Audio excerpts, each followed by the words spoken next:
Okay, welcome back everyone. Today we are interviewing Dr. Gena Lester for our Creative Side Businesses for Women Summit.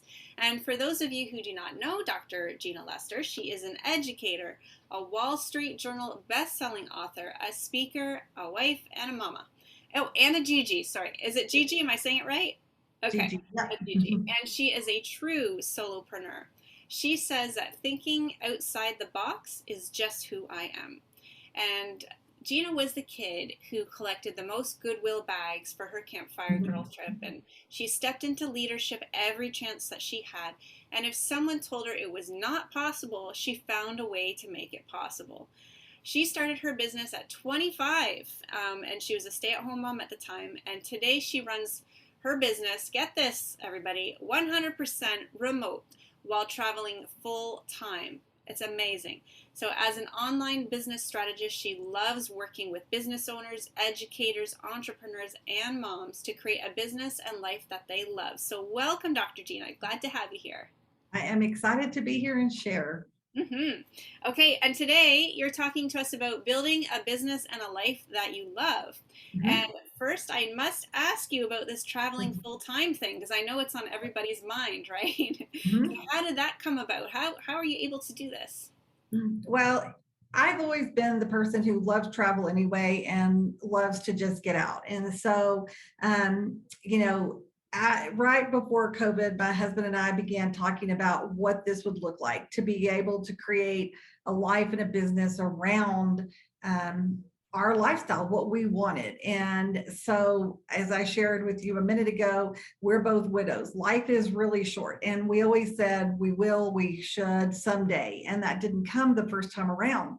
And so we decided this year to step out. We chose to sell everything and we went full time and we're RVing and still traveling. We plans to travel internationally down the road, but we're just going out and exploring this beautiful nation and world that we live in. And so I think that's just a really important thing to do. Yes, and thank God for the internet because you Yeah. wouldn't be able to do what you do without it, right? Oh, And exactly. yeah, that's an amazing life that you've built for yourself. And you say that you should create a business and life that you love. So, what does that look like?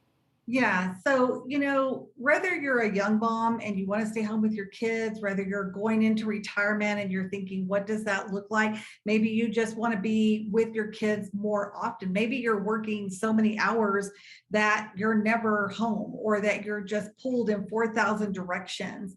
And so, creating a business that you are successful at, that brings in the income that you need for your family, that allows you to have the freedoms to do the things that you want to do is really important. But that same business shouldn't overtake what you want to do in your life. And I think it's real easy to get on that treadmill of, what's the next thing? Where are we going? How do I keep expanding this business? Instead of stopping and realizing that there is a balance between having that business and having the lifestyle. And so, like I said, I travel full time. And so that means that some days I'm sitting in the RV and I'm working. And like you said, you have to work through internet things sometimes, but you don't let that, stop you. You just figure it out. You just figure out how you're going to make it work. And then other days I'm out on the beach or I'm, walking through some great museum or I'm spending time with my grandkids. And so whatever that looks like for you, there should be a balance and you should be able to be successful in business while enjoying your life, and it does not have to be one or the other. Yeah. Oh, that's so wonderful. And where are the grandkids? Are they scattered all around the states or are they all in one Yes.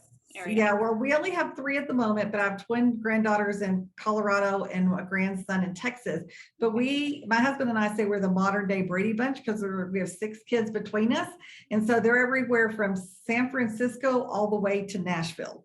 Oh And my so, God. and everything in between. So we get to see lots of places that, we always make sure we're spending time with our kids. Oh, that's wonderful. Um, What would you say was your biggest hurdle that you faced when you made the decision to redesign your business with intention? yeah.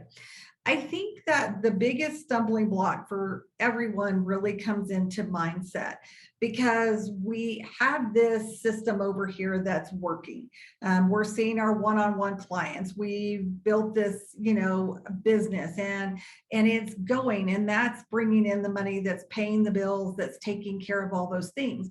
And so when you get ready to make a big shift, now I'm sure that most people aren't going to jump out and go on the road and that there's a whole lot of challenges in that itself. But whatever that is, when you think about I'm making a shift, there's always this fear that when I move into this, when I change my systems or when I change what I'm doing or how I'm doing business, that you're going to lose business or that your clients aren't going to want to work with you or that things are going to fall apart and then you're scrambling. And so I think mindset is a big piece of it, realizing that that change piece. And I think most people, lots of people have trouble with, have issues with change, and just change can be hard no matter how small that change. So when you really decide you're going to build intentionally and you make that change, then you're going to have all of those little demons coming into your brain, telling you like, oh, what about over here? This is going to fall apart, or you're going to feel like you're sitting at that football game of your child's or baseball or whatever, and you're like, I should be working. I should be working. So I think that's a big part of it. Yes. And I know if someone here is listening and they are in a place where their business is running them, Mhm. and they're ready to make a shift, where do they start? Yeah. So the first thing to really start with is to take a step back and look at your business. And you're not going to just jump into everything online. If I went through all the things that I have in my business and the various streams of income, you'd be like, wow, that's just so much. But it didn't start there. You have to really start small. You got to think about which or what or where do you want to begin to implement this one thing. So that's a big thing that I'm really stress, is to really take a step back and think about your life too. Like, what do you want your life to look like? And how does this, play out? And then how can your business complement that? And we talk about building, vision boards and dream boards and all of that. So much of the time it always comes in at the beginning of the year, but it's really something you want to do throughout the year to evaluate, okay, where am I spending my time? Where am I getting bogged down? Where, maybe you have one-on-one clients and you are packed and you don't have a second more to add any more one-on-one clients. Yeah. So what are you going to do? What is the one thing that you can do that would relieve that one pressure, that would be able to take you to that next step? Hmm. And I think you brought up a very good point, is sometimes we just get so busy that Mhm. we don't take, and we don't have the time, but we also don't take the time to reevaluate everything. And Yeah. we wait until there's a slow period, which might be months and months away. Or And never. or never. And then years go by, and you're Mhm. unhappy. And yeah, that's a really good point, to just actually schedule it in, make it Mhm. happen.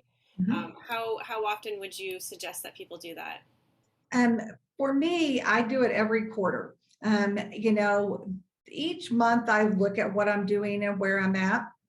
Each quarter, I take it a little bit deeper. And then twice a year, I go really deep. So it's not something that I think, you just do once or twice. I really think it's something you're going to do throughout time, because maybe this, you started something and it's working or it's not working, or you need to make a shift and that type of thing.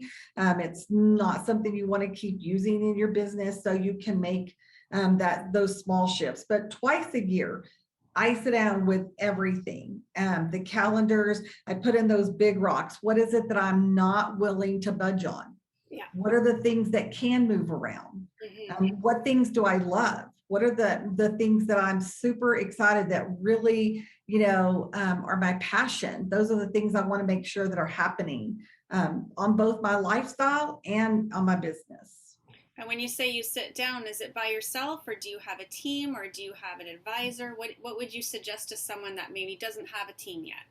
Yeah, I think if you don't, before I had a team, now it's a little different because I do have a team. But when I first started and I didn't have a team, I really sat down with my husband or a significant other or somebody else that, is in your life. Even if you're single, maybe somebody else, a really good friend, somebody else that can come in and sit down that kind of has that outside perspective that says, okay, we haven't gone out to dinner in months because you've been working all of these hours, or we haven't seen you at the girls' nights out, or your spouse is like, well, we haven't had a date night because everything's been filled. So when you're talking with them, that kind of helps on the lifestyle part of it. Then from a business perspective, usually a spouse, a significant other, somebody like that can help speak into those things. If you're single, then maybe reaching out to a business, another business colleague, a friend, somebody who understands the business aspect that can help you with that part too. That's a great idea. And nowadays there's so many Facebook groups that are Mhm. full of female Mhm. entrepreneurs, and Yep. I'm sure that they would want to be able to bounce ideas off of you as well, so it can be Yes. a good relationship. So, can you let us know what are the three keys to making this a reality? Yeah. So the first is strategic. Just being really strategic. It's easy to get like shiny object syndrome and go, there's like, I'm going here and I'm going here and I'm doing this and I'm doing that. And, today it's TikTok, tomorrow it's Instagram, and you can get really overwhelmed with all of those things. Yeah. So, really taking a step back, like I'm talking about with the planning, I know I keep saying that, but that's the big key is really strategically think about how and where you want to grow your business. The second one is then putting in the systems, because regardless of what you want to do, maybe, there's all kinds of online options. Maybe you want to have a store, maybe you're a creative, maybe you want to do courses or memberships or one-offs, or you want to be an affiliate. Any of those things work. But it's deciding which one thing you're going to do and then putting the systems in place, because a lot of times we are like gung ho and we're like, yes, this is going to happen. And then the day to day starts happening and we don't do it. So, what you want to do is make sure you're putting systems in place, scheduling it in, and then learning the software or whatever it is that you have so that that system can be put in. And then, of course, the third one is to begin to scale.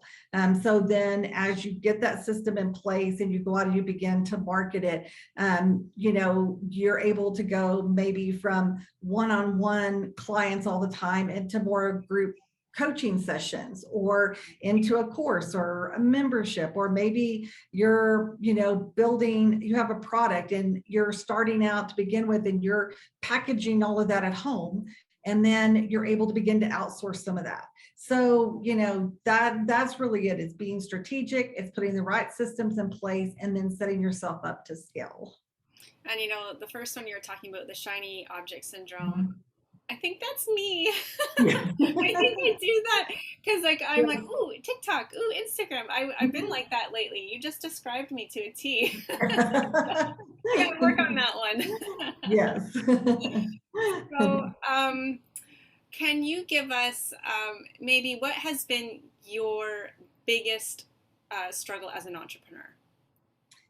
I think the biggest struggle is really when you're at a place that you have a business, it's growing, you have income, you have some clients, and then but you're not ready to take on a big team or hire people. And the whole idea of like hiring people and dealing with employment or 1099 or all of that kind of stuff, or being able to say, okay, can I commit to this person's salary? Those things, that's a big struggle for a lot of people. And I think there's statistics that talk about how businesses will last for a certain, I think it's 5 years or something, and before they, and many times they don't make it past that. And the reason is that they burned out because they've grown, they're doing it themselves, but then they don't have the capacity and they don't know how to grow. And maybe they don't want to go out and take that, 50, 60, $70,000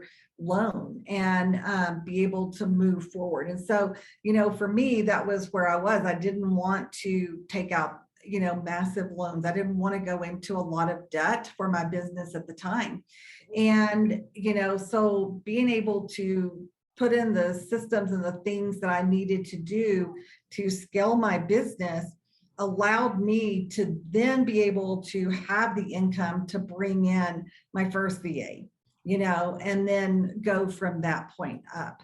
And the other part too is that for me, I just didn't want to have a brick and mortar, where I went into an office and that's where I was, and, had a big team that was working and had all that overhead. And so when I looked at how I was going to create that, I had to really think outside the box. So how do I work with a team? And now my team I have people all over the world actually that work with me. And so with our current lifestyle, we have so much accessibility to people everywhere.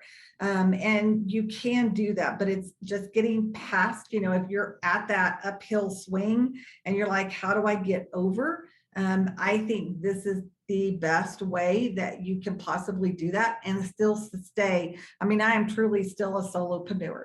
Even though I have a team, I am a solopreneur because I don't have to clock in. I don't have to go unlock a door for people. I don't have to take care of, filling coffee pots and whatever else that has to be done at that traditional, brick and mortar business. Yes. Yeah, I'm not a brick and mortar type of girl either, so I getcha. Yes. What would be your parting words of wisdom?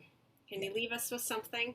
Yes. So I would say that if you're where we're talking about and you're sitting here and you're really resonating this and you're thinking, yes, I really want to create this kind of business and lifestyle. And maybe you're just beginning too, and you just need to build income on a faster trajectory, then don't wait. Tomorrow is not promised, as I said. And, your kids are going to grow up fast. Your grandkids are going to grow up fast. If that's where you are, retirement comes faster than you think. You don't want to look back and think, I wish I would have, I should have done. If I had only started this 2 years ago, put all those things in the past. It's over. But take the leap, step out and take the leap, because when you transform your business, then you're going to look back at it and realize that you've created something beautiful and exactly what you wanted. Absolutely, and I think people underestimate how much of an impact and how quickly they can turn things around, right? I think Absolutely. people look at this mountain that they have to climb and they're like, oh, I don't know Yes. if I can do that. And then you just get the ball rolling, like one step at a time, and all of a sudden you're at the top of the mountain looking down. You're like, wow, I did that. Yes. And I just want to encourage you, if you think you're not tech savvy, you think, a lot of people get hung up in that, like, oh, there's so much tech or this or that. And I promise you, if I can do it, you can do it. So, there are so many systems that are simple and you don't have to spend tens of thousands of dollars to get started. Awesome. And Miss Gena, you have a wonderful free gift that you're offering everybody. So you have called it. I'll read it for you because it's long. Yes. Yes. Ways to crush the things that are keeping you from creating a business and life that you love. So tell us, Yes. what are people going to get with that? Within there are daily actions that you can take for 50 days. And it's going to help you work through the mindset piece, work through getting onto the trajectory that you want. And then it comes also with checklists and ideas of things that you can do to keep you on track to just get started and to make the shift in there. And this is really great for even if you're already working online, you've already kind of got that piece going.